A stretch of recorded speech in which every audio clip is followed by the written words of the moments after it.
সামোসা বিক্রেতা কালিয়া প্রতিদিন গ্রামের রাস্তায় ঘুরে বেড়াত। তার জোরালো হাঁকডাকে ফুটে উঠত তার ভেতরের লোভ। তার সামোসাগুলো দেখতে লোভনীয় হলেও সবাই জানত ওগুলো তৈরি হতো সবচেয়ে সস্তা আর বাজে জিনিস দিয়ে। গ্রামের পথে তার ডাক প্রতিধ্বনিত হলেও তার কুখ্যাতির কারণে বেশিরভাগ গ্রামবাসী তাকে পাত্তা দিত না। ঘামে ভেজা মুখে সে অবিরাম গরম গরম সামোসা বলে চেঁচিয়ে যেত। তার কণ্ঠে ছিল মিথ্যে প্রতিশ্রুতির তেজ। মনে মনে সে কল্পনা করত পেটের ব্যথার অভিযোগ করার সাহস দেখালে সে কিভাবে ক্রেতার উপর রেগে গিয়ে চড়াও হবে। সে অভিযোগের আঙুল তুলে তাচ্ছিল্যের দৃষ্টিতে ক্রেতার কষ্টকে পুরোপুরি উড়িয়ে দিত। ধূর্ত চেহারায় সে পুরো গল্পটা ঘুরিয়ে দিত আর সব দোষ চাপিয়ে দিত ক্রেতার ওপর। বুক ফুলিয়ে সে নির্লজ্জের মতো তার সামোসার গুণগান গাইত, যাতে তার কথা বিশ্বাসযোগ্য মনে হয়। এরপর সে ব্যঙ্গের সুরে মেকি আন্তরিকতার সাথে জিজ্ঞেস করত, আমার এত ভালো সামোসা খেয়ে আবার কারো সমস্যা হতে পারে নাকি? তাচ্ছিল্য ভরে হাত নেড়ে একটা শেষ মিথ্যে বলে সে তর্ক শেষ করত আর নিজের চালাকিতে মুচকি হাসত। সে আরেকটা অভিযোগের কথা ভাবত, এবার এক তরুণের কাছ থেকে, যাকে সে চোখে মুখে দুষ্টুমি নিয়ে ঠাট্টা করত। ধূর্ত হাসি হেসে সে ছেলেটির দিকে ঝুঁকে পড়ত আর ব্যক্তিগত ভিত্তিহীন পরামর্শ দিয়ে তাকে আরও উপহাস করত। এরপর সে নিজেই হেসে উঠত, নিজের নিষ্ঠুর রসিকতাটা দারুণভাবে উপভোগ করত। কলেজে বিশ্ব দেখছিল 4 জন ধনী ছেলে একজন গরিব ছাত্রকে নিয়ে মজা করছে, আর তাদের অহংকারে ওর রাগ বাড়ছিল। তাদের দিকে তাকিয়ে থাকতে থাকতেই ওর চোখ দুটো ছোট হয়ে এলো আর ওর দৃঢ়চেতা মনে একটা পরিকল্পনা দানা বাঁধতে শুরু করল। বাড়ি ফেরার পথে কালিয়ার কণ্ঠস্বর হঠাৎ করে ওর মনে এক পুরনো কষ্টকর স্মৃতি জাগিয়ে তুলল। তার মনে পড়ল সেই দিনের কথা, যখন অসুস্থ আর বিরক্ত হয়ে সে এই রাস্তাতেই কালিয়ার মুখোমুখি হয়েছিল। সে সোজা ঝুড়ির দিকে আঙুল তুলে কালিয়াকে তার নির্লজ্জ অসাধুতার জন্য সরাসরি অভিযুক্ত করেছিল। কালিয়া সঙ্গে সঙ্গে থেমে গিয়েছিল আর রাগে মুখ বিকৃত করে এই প্রতিদ্বন্দ্বিতার মুখোমুখি হতে ঘুরে দাঁড়িয়েছিল। হাত পা নেড়ে সে তার সামোসাকে সমর্থন করেছিল আর মিথ্যে বড়াই করে বিশ্বকে ভয় দেখিয়ে চুপ করাতে চেয়েছিল। তারপর তীব্র শ্লেষের সাথে সে সব দোষ বিশ্বের ওপর চাপিয়ে অবজ্ঞার দৃষ্টিতে তার দিকে তাকিয়েছিল।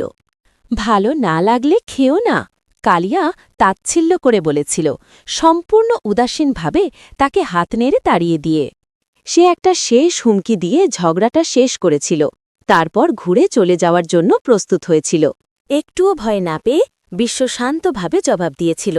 তার কণ্ঠ ছিল দৃঢ় ও প্রতিবাদী। কালিয়ার চোখের দিকে সোজা তাকিয়ে সে শান্তভাবে প্রতিজ্ঞা করেছিল যে একদিন সে এর প্রতিশোধ নেবেই। কালিয়া শুধু তাচ্ছিল্যের হাসি হেসেছিল আর অহংকার করে বলেছিল যে সে বিশ্বের মতো আরও অনেককে দেখে নিয়েছে। বিড়বিড় করে শেষ একটা অপমানজনক কথা বলে কালিয়া চলে গিয়েছিল, বিশ্বকে রাস্তায় একা ফেলে। বর্তমানে ফিরে এসে সেই স্মৃতি বিশ্বের মনে একটা নতুন বুদ্ধি এনে দিল, আর তার মুখে ফুটে উঠল এক চতুর হাসি। কালিয়া আর কলেজের দিকে তাকিয়ে সে তার মনের মধ্যে দুটো সমস্যাকে জুড়ে দিল আর নিজের পরিকল্পনার উপর ভরসা রেখে হাসল। পরের দিন সে সেই বিরক্ত ধনী ছেলেগুলোর কাছে গিয়ে একটু ব্যঙ্গের সুরেই তাদের একটা চ্যালেঞ্জ দিল। সে গ্রামের দিকে ইশারা করে সরাসরি তাদের সাহস আর বিশাল অহংকারকে চ্যালেঞ্জ জানাল। প্রথম ছেলেটা তাচ্ছিল্যের হাসি হাসল। সে কাজটা এবং যার মুখোমুখি হতে চলেছে দুজনকেই ছোট করে দেখছিল। বিশ্ব শুধু মাথা নাড়ল আর চ্যালেঞ্জের নিয়মগুলো এমনভাবে বলল যাতে সেটা আরও আকর্ষণীয় মনে হয়। দ্বিতীয় ছেলেটা দ্বিধায় পড়ে গেল। তার মনে হচ্ছিল নিয়মগুলো অর্থহীন আর বিশ্ব একটা পাগল। তোমরা এটা বুঝতে পারছ না? বিশ্ব শ্লেষের সাথে জিজ্ঞাসা করল, আর তার এই চালাকিটা ওদেরকে বিরক্ত করতে শুরু করল। এরপর সে তার পরিকল্পনার সহজ কিন্তু দুষ্ট বুদ্ধিটা খুলে বলল, আর সঙ্গে সঙ্গে তাদের দ্বিধা লোভী উত্তেজনায় পরিণত হল।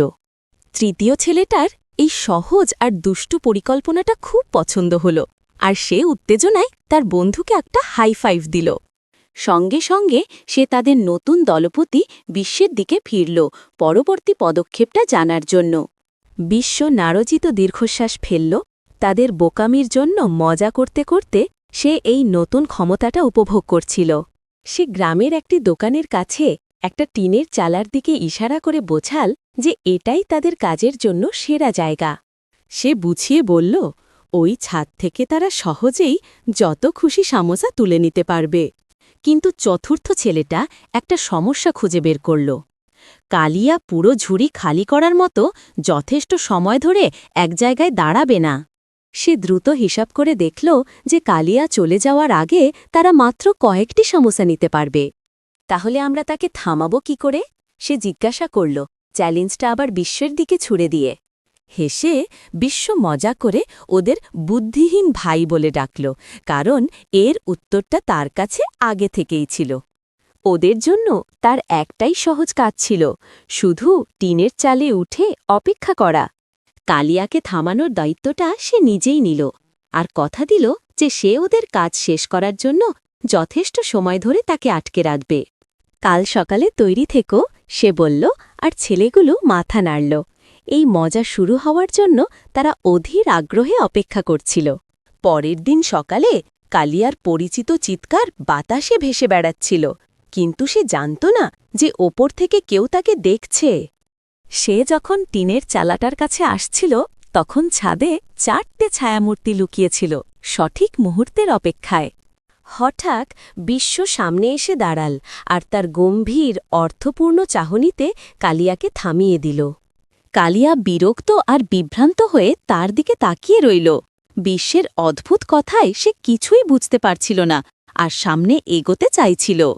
কিন্তু বিশ্ব তাকে সেখানেই আটকে রাখল, এমন একটা শিক্ষা দেওয়ার প্রতিজ্ঞা করে যা সে কোনোদিন ভুলবে না। আর ওদিকে তার মাথার ঝুড়িটা হালকা হতে থাকল। কিসের শিক্ষা? কালিয়া ব্যঙ্গ করে বলল। সে একদমই খেয়াল করেনি যে তার ঝুড়িটা প্রায় খালি হয়ে গেছে। তাকে পাত্তা না দিয়ে বিশ্ব তার ফোন বের করে দ্রুত ফুড পয়জনিংয়ের একটা ঘটনা রিপোর্ট করল, আর তাতেই কালিয়ার দ্বিধা আতঙ্কে পরিণত হল। সে যখন পুলিশ আর অ্যাম্বুলেন্সের জন্য অনুরোধ করছিল, তখন ওপরের ছাদ থেকে গোঙানির প্রথম শব্দ শোনা যেতে লাগল। ছাদে ছেলেগুলো তখন সত্যিকারের যন্ত্রণায় ছটফট করছিল। বিষাক্ত সামোসাগুলো তাদের মারাত্মক প্রভাব দেখাতে শুরু করেছিল। মজা শেষ হয়ে গিয়েছিল। ছেলেগুলোর মধ্যে একজন চিৎকার করে উঠল। সে বুঝতে পারছিল যে এটা আর কোনো রসিকতা নয়। সব মজা উধাও হয়ে গিয়েছিল। তার জায়গায় এসেছিল বমি বমি ভাব আর তীব্র নির্ভেজাল আতঙ্ক।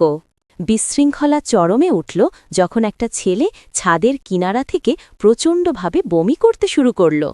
যখন কালিয়া অবশেষে তার খালি ঝুড়িটা দেখতে পেল, তখন দূর থেকে সাইরেনের চিৎকার ক্রমেই কাছে আসছিল।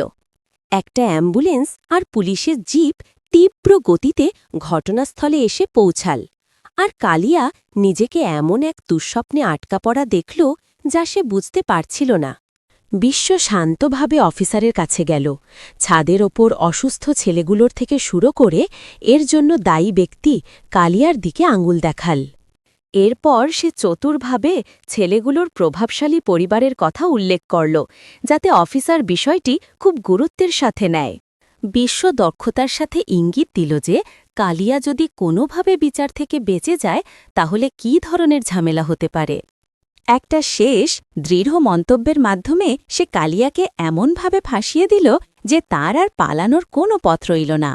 অফিসার গম্ভীরভাবে মাথা নাড়ল। সে পরিবারগুলোকে চিনত, আর পরিস্থিতিটাও সে পুরোপুরি বুঝে গিয়েছিল। তিনি যে বাবা মায়েদের ব্যক্তিগতভাবে চেনেন তা স্বীকার করে অফিসার বিশ্বর দিক থেকে তার দৃষ্টি আতঙ্কিত কালিয়ার দিকে ফেরালেন, যার ভাগ্য এখন নির্ধারিত হয়ে গেছে।